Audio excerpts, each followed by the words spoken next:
penjelasan dari ayat 4 dan ayat 5 dari surat At-Talaq. Fi qaulihi ta'ala wallahi ya'isna minal mahil min nisaikum in irtabtum wa iddatuhunna thalathatu ashhur, dan perempuan-perempuan yang tidak haid lagi menopause, menurut Imamiyah usia mereka 60 tahun bagi Quraisyah, 50 tahun bagi selain Quraisyah. Dan perempuan-perempuan yang tidak haid lagi menopause di antara perempuan-perempuanmu, jika kamu ragu-ragu tentang masa iddahnya, maka iddah mereka adalah 3 bulan. Dan begitu pula perempuan-perempuan yang tidak haid. Jadi perempuan-perempuan yang tidak haid karena usia mereka itu belum 9 tahun. Atau mereka sudah berusia 9 tahun, akan tetapi belum mengeluarkan darah haid. Iddah mereka selama 3 bulan. Dan perempuan-perempuan yang hamil, waktu iddah mereka itu ialah sampai melahirkan kandungannya. Jadi apabila mereka diceraikan, maka masa iddahnya itu sampai melahirkan bayinya. Tapi apabila mereka ditinggal wafat oleh suaminya, maka harus menunggu masa iddah yang paling jauh. Apakah yang lebih lama itu dia melahirkan bayinya, ataukah yang lebih lama dia itu menunggu selama 4 bulan 10 hari. Dan barang siapa yang bertakwa kepada Allah, niscaya Allah akan menjadikan kemudahan dalam urusannya. Allah Subhanahu wa ta'ala berjanji untuk memudahkan urusan orang yang bertakwa. Allah berjanji akan memberikan makhraj, jalan keluar atau solusi bagi para hamba yang bertakwa. Begitu juga Allah berjanji bagi siapa yang berserah diri kepada Allah, maka Allah akan mencukupinya. Di antara takwa adalah menegakkan kesaksian.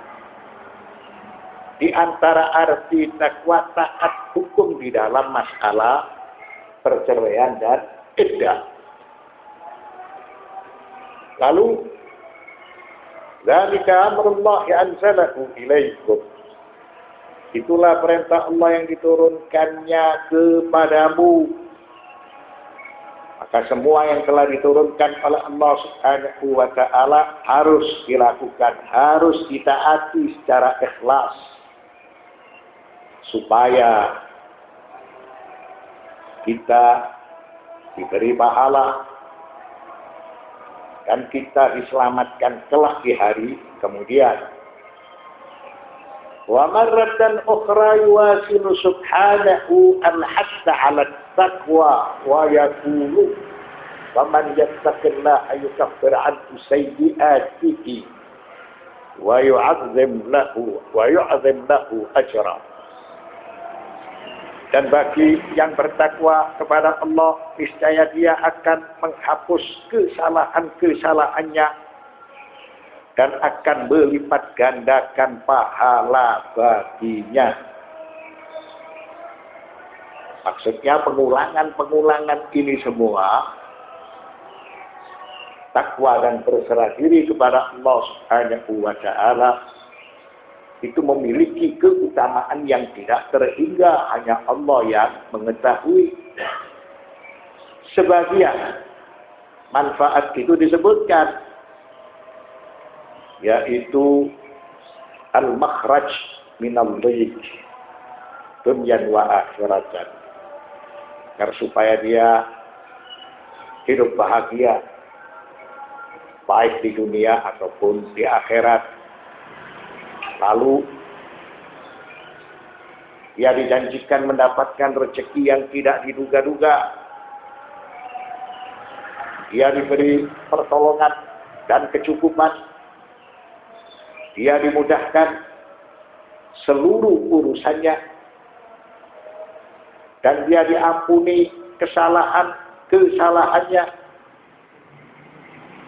lalu dia dijanjikan untuk mendapatkan pahala yang tidak terhingga. Ini semua berguna kepada siapa?